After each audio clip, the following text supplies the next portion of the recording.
Dahulu banget, hiduplah The Ancient One. Ya, The Ancient One ini tuh kayak dewa tertinggi di semesta Land of Dawn gitu. Ya, tapi masih di bawahnya Mas Muntun. Nah, dulu kala The Ancient One bersama para forefather ini tuh nyiptain alam semesta Land of Dawn. Jadi ya, semua yang ada di semesta Land of Dawn itu mereka yang bikin. Tanah Land of Dawn, Lord of Light, Lord of the Abyss, wes sembarang kalir lah. Kabeh. Nah, terus The Ancient One ini tuh juga nyiptain Celestial Palace. Yaitu sebuah tempat yang megah di atas Land of Dawn. Dan di Ancient One ini juga nyiptain berbagai jenis makhluk hidup yang bakal jadi penerus kehidupan di Land of Dawn. Nah, di antara para makhluk itu ada yang namanya si Balerik. Ya, ini tuh Balerik yang lama pas belum di revamp. Nah, pas kecil si Balerik ini dipilih sama The Ancient Ones dan dikasih sebuah esensi kehidupan modern nature. Anjay. Nah, itu kebikin si Balerik ini diberkahi sama kecerdasan, kebijaksanaan, dan kemampuan reinkarnasi. Jadi ya, kalau dia mati dia bakal lari kembali, mati lari kembali, mati lari kembali, mati lari kembali. Wes ngono terus lah sampai Haji menguasai Konoha. Nah, di bawah perlindungan Ancient One, si Balerik ini hidup damai bersama para makhluk lainnya di pegunungan Atlantis Mountain, tanah yang subur dan kaya akan kehidupan. Ya, tapi kedamaian itu nggak berlangsung lama. Suatu ketika para forefather ini pada mokat. Ya wes ancen wayahe mati. Lalu suatu ketika sang Ancient One ini tuh pergi dari Land of Dawn.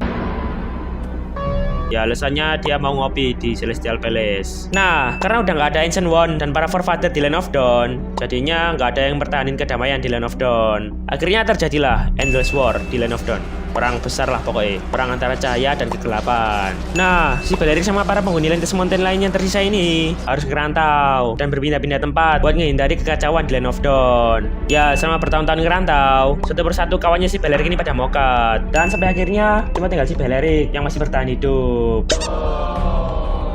Nah, selama perjalanannya, si Balerik ini juga selalu nolong orang dan makhluk yang lebih lemah darinya. Bertahun-tahun kemudian, akhirnya pada suatu ketika, sang Ancient One ini balik dari ngopinya di Celestial Palace. Ya, dia kaget. Terjadi kekacauan di mana-mana di penjuru Land of Dawn. Akhirnya, buat ngehentiin kekacauan di Land of Dawn, sang Ancient One ini nyiptain Lunox. Ya, Lunox. Sang Ancient One ini nyiptain Lunox buat nyegel kekuatan Lord of Light dan Lord of the Abyss, sumber kekuatan cahaya dan kegelapan. Terus si Lunox ini pun diisolasi di dalam Twilight Orb sama si Ancient One ini. Nah, tapi pas nyegel Twilight Orb ini, tiba-tiba terjadi ledakan yang gak ngotak.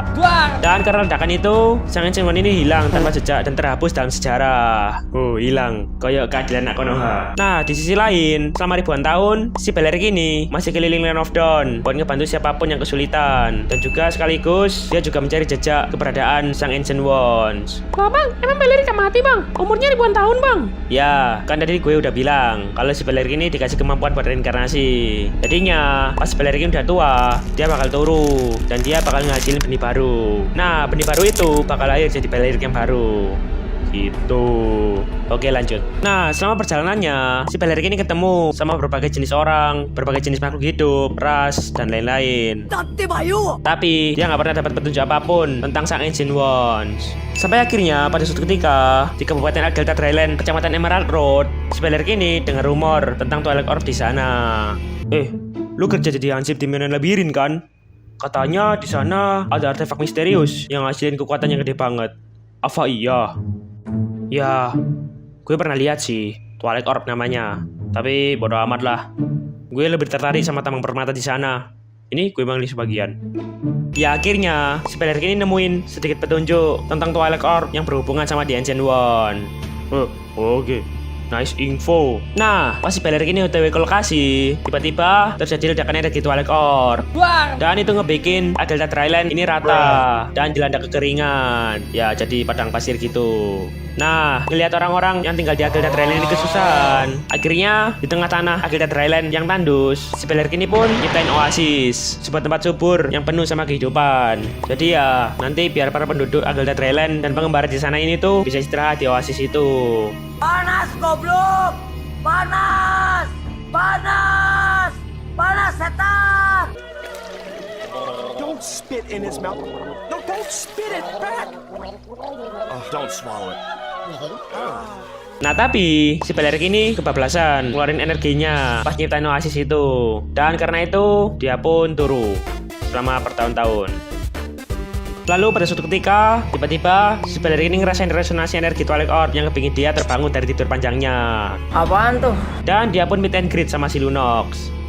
P. Ya, si Bellerin ini ngerasain resonansi energi Twilight Orb dalam diri si Lunox. Dan si Lunox ini ngerasain darah Ancient One ini ngalir dalam diri si Beleric. Dan seketika si Beleric ini pun tersadar. Ternyata jawaban yang dia cari selama ini adalah si Lunox dan Twilight Orb lainnya buat nemuin jejak Ancient One. Dan akhirnya si Beleric sama si Lunox ini pun jadi bestie. Dan bersama mereka ngejelajah Land of Dawn buat nyari Twilight Orb lainnya. Tamat. Turung blok. Lalu suatu ketika dalam perjalanannya mereka ini lewat kecamatan Lunar Temple, tempat tinggal para Lake Elf. Nah di sana si Beleric sama si Lunox ini ngeliat para elf ini lagi perang lawan si Thomas dan pasukan orknya. Estes, Mia bersama elf lainnya ini berjuang buat mertahanin tempat tinggal mereka. Tatagae. Nah awalnya para elf ini berhasil buat mukul mundur pasukan Abyss. Haha, easy deh. Tapi tiba-tiba si Thomas ini ngebakar hutan di sekitaran Lunar Temple dan apinya itu ngejalar kemana-mana dan hampir ngenai Tree of Life, sebuah pohon kehidupan para elf. Nah itu bikin para elf ini panik.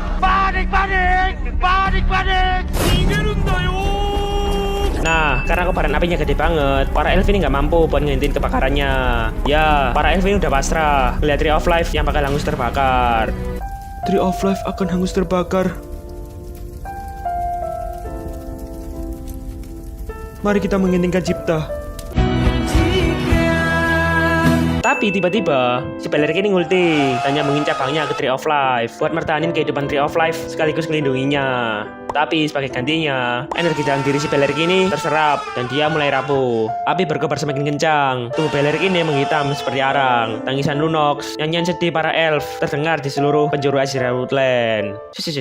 Kok kalian cuma nyanyi? Gak bantuin kek?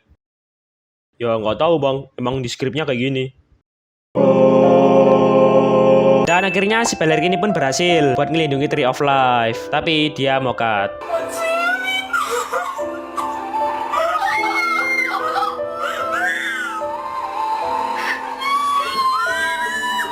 Ya tapi kan dia punya kekuatan reinkarnasi, jadinya dia lahir kembali. Yeay. Dan karena anugerah dari Tree of Life, si Beleric ini lahir jadi lebih kuat dari sebelumnya. Ya dia berubah bentuk jadi kayak yang sekarang, lebih sangar. Ya kalau kalian lihat animasi hero yang sekarang itu kan Beleric ini lahir kembali dari bentuk tubuh lamanya itu. Nah itu. Akhirnya setelah itu, si Beleric sama si Lunox ini pun pamitan ke para elf di sana. Dan mereka pun lanjutin perjalanannya buat mencari 7 bola naga untuk blok buat mencari Twilight Orb lainnya. Nah, dengan tubuh barunya, keyakinan si Beleric ini tumbuh jadi lebih kuat. Dia tahu makna hidupnya sebenarnya adalah dengan menolong sesama dengan segenap kekuatannya. Anjay. Tamat.